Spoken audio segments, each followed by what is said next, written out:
ഇന്നത്തെ മൊത്തം കളക്ഷൻ 811. തുടക്കം മോശമല്ലെന്ന് അച്ചുവേട്ടൻ പറഞ്ഞത്. എന്താണെന്ന് അറിയില്ല, എനിക്ക് ഈ ജോലി വല്ലാതെ അങ്ങ് ഇഷ്ടപ്പെട്ടു. സ്ഥിരമാവാൻ വല്ല വഴിയുണ്ടോടാ? സ്ഥിരം ആയാലും ശരി ഇല്ലെങ്കിലും ശരി, അമ്മ നോക്കിക്കോ, ഞാൻ ആ റൂട്ടിൽ ഇനി എന്നും പോവും. ആ കണ്ടക്ടർ ലീവ് കഴിഞ്ഞ് വന്നാല് അവനെ വേറെ റൂട്ടിലോട്ട് തട്ടാൻ അച്ചുവേട്ടൻ ഒരു കളി കളിച്ചോളും. നീയല്ലേ പറഞ്ഞ കണ്ടക്ടർ പണി നിന്റെ അന്തസ്സിന് പറ്റിയതല്ലെന്ന്. അന്തസ് നോക്കിയാൽ ഇന്നത്തെ കാലത്ത് ജീവിക്കാൻ പറ്റില്ലെന്ന് അച്ഛൻ പറഞ്ഞത് നേരാ. ഇത്രയും അന്തസ്സും മനസമാധാനവും സന്തോഷവും ഈ ജോലിക്കുണ്ടാവുന്ന ഞാനും വിചാരിച്ചില്ല അച്ഛാ. ഇവനെന്തോ കൽക്കണ്ടം കടിച്ചിട്ടുണ്ട്, അതാ ബസ്സിൽ പോവാൻ ഇത്രയും ഉത്സാഹം. അതെ, കടിച്ചിട്ടുണ്ട്. അത് കണ്ട് വെള്ളം ഇറക്കിയിട്ടൊന്നും കാര്യമില്ല. ഈ തൊലി ചുളിയുന്ന പ്രായത്തില് കൽക്കണ്ടം പോയിട്ട് ഒരു കഷ്ണം ഉപ്പ് പോലും മുത്തച്ഛന് കടിക്കാൻ കിട്ടൂല.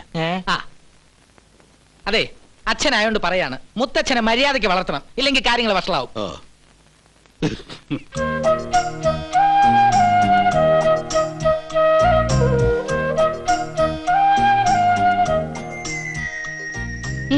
ഏട്ടൻ സിഗരറ്റ് വലിക്കോ? എന്താ, നിനക്ക് വേണോ? അച്ഛൻ കാണണ്ട. അച്ഛൻ കണ്ടാ കുഴപ്പമൊന്നുമില്ല, മുത്തച്ഛൻ കണ്ടാലാണ് പ്രശ്നം. ഇതിന്റെ കുറ്റി ചോദിക്കും. മുത്തച്ഛനോട് ഏട്ടന്റെ കളി മുഴുവനും. ഇന്നൊരു കൽക്കണ്ടം കടിച്ചുവെന്ന് മുത്തച്ഛൻ പറഞ്ഞത് നേരാന്നാ എനിക്കും തോന്നുന്നേ. സത്യം പറ, ഏട്ടന്റെ ബേക്കറി പെൺകുട്ടി ആ വഴിക്കെങ്ങാനും വന്നോ? വന്നു. സന്ധ്യ ഇന്ന് എന്റെ ബസ്സിൽ കയറി. അങ്ങോട്ടും ഇങ്ങോട്ടും അവളോടൊപ്പം 4 ട്രിപ്പ് ഞാൻ ശരിക്കും ആഘോഷിച്ചു. അബദ്ധാവോ? എന്തോന്ന് അബദ്ധം കഴുതേ. അവൾക്ക് എന്നെയും എനിക്ക് അവളെ ഇഷ്ടമാണ്. അവളെ ഒരു ഏട്ടത്തിയമ്മയാക്കാൻ നിനക്കും ഇഷ്ടമാണല്ലോ. ഈ കണ്ടക്ടർ വേഷത്തിൽ അവരുടെ വീട്ടിലേക്ക് പെണ്ണും ചോദിച്ചെന്നാ കാണാം. ഈ കണ്ടക്ടർ വേഷം എന്തിനാണെന്നാ നീ കരുതിയത്? സ്ഥിരമായിട്ടൊരു ജോലി കിട്ടുന്നത് വരെ നിന്റെ ഏട്ടന് നിന്റെ ഭാവി ഏട്ടത്തിയമ്മയെ സ്ഥിരമായിട്ട് കാണാനുള്ള ഒരു മാർഗം. ഞാൻ സത്യം പറയാം, ഈ വിനയേട്ടനൊരു സ്വപ്നമുണ്ട്. ആ സ്വപ്നത്തിലേക്ക് പറക്കാനുള്ള തേര് എന്റെ മുന്നിൽ തയ്യാറായി കഴിഞ്ഞു. ഇനി പറക്കുക വേണ്ടു. ഏത് തേര്? മാരിവിൽ ട്രാവൽസ്. ഇതെപ്പോഴാ ഇതിനകത്ത് കയറിയത്? ടിക്കറ്റ് എടുത്തോ? ഞാൻ ടിക്കറ്റ് എടുത്തിട്ട് 35 വർഷമായി. എന്റെ ഏട്ടനാ മലയാള MA-കാരനായതുകൊണ്ട് സാഹിത്യത്തിൽ സംസാരിക്കുന്നതാ ഇഷ്ടം. ഞാൻ എന്ത് നല്ല കാര്യം പറഞ്ഞാലും ശരി എന്നെ ചീത്ത പറയും. അത്രയ്ക്ക് സ്നേഹ.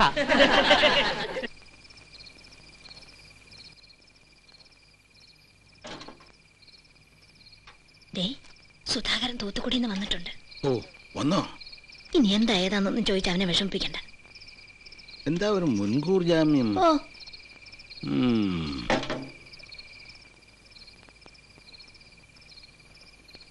നീ വന്നോ?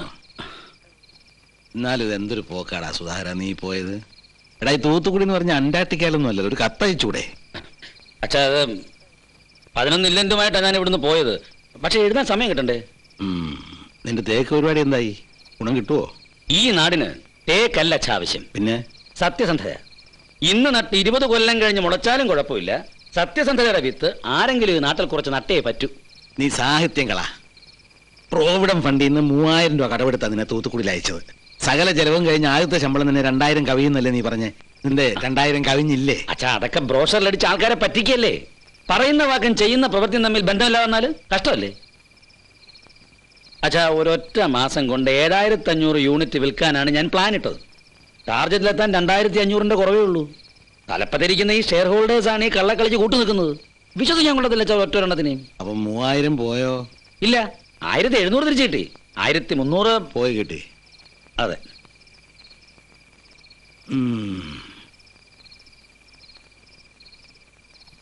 എന്താ സംഭവിച്ചത്? അതെ, ഭൂമിയിൽ മുമ്പ് തൂത്തുക്കുടി എന്നൊരു സ്ഥലം ഉണ്ടായിരുന്നു. ഇവൻ തേക്കുമായിട്ട് അവിടെ ചെന്നോടെ അത് ഇല്ലാതായി, അത്ര തന്നെ. അമ്മണി, ഇതോടെടുത്തോ. വല്യേട്ടന് കുളി കഴിഞ്ഞിടാൻ വല്ലതുണ്ടോ? വല്ലതും ഉണ്ടോന്ന്? ഇല്ല, ഇത് മാത്രമേ ഉള്ളൂ. എങ്കിൽ ഞാനൊരു മുണ്ടും ഷർട്ട് പെട്ടെന്ന് അലക്കി തരാം.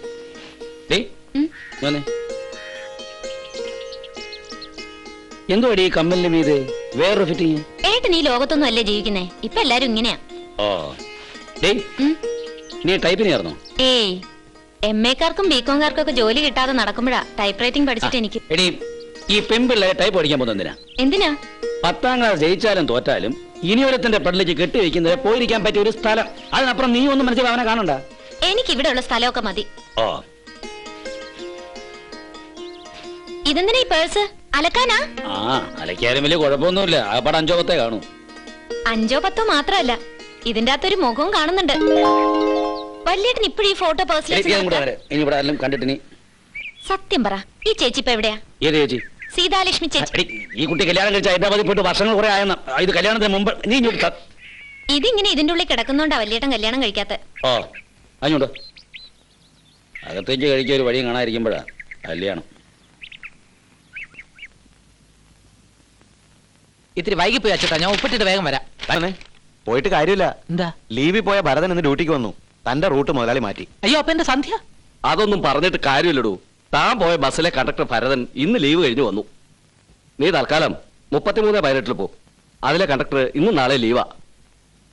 ഭരതനെ 33-18 മാറ്റിയിട്ട് എനിക്ക് പഴയ റൂട്ട് തന്നെ തന്നൂടെ മുതലാളി? ആ റൂട്ട് എനിക്കിപ്പോ കാണാപ്പാടാ. അത് പറ്റില്ല.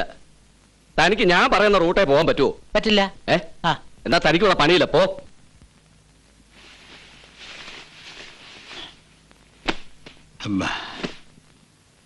ദാ.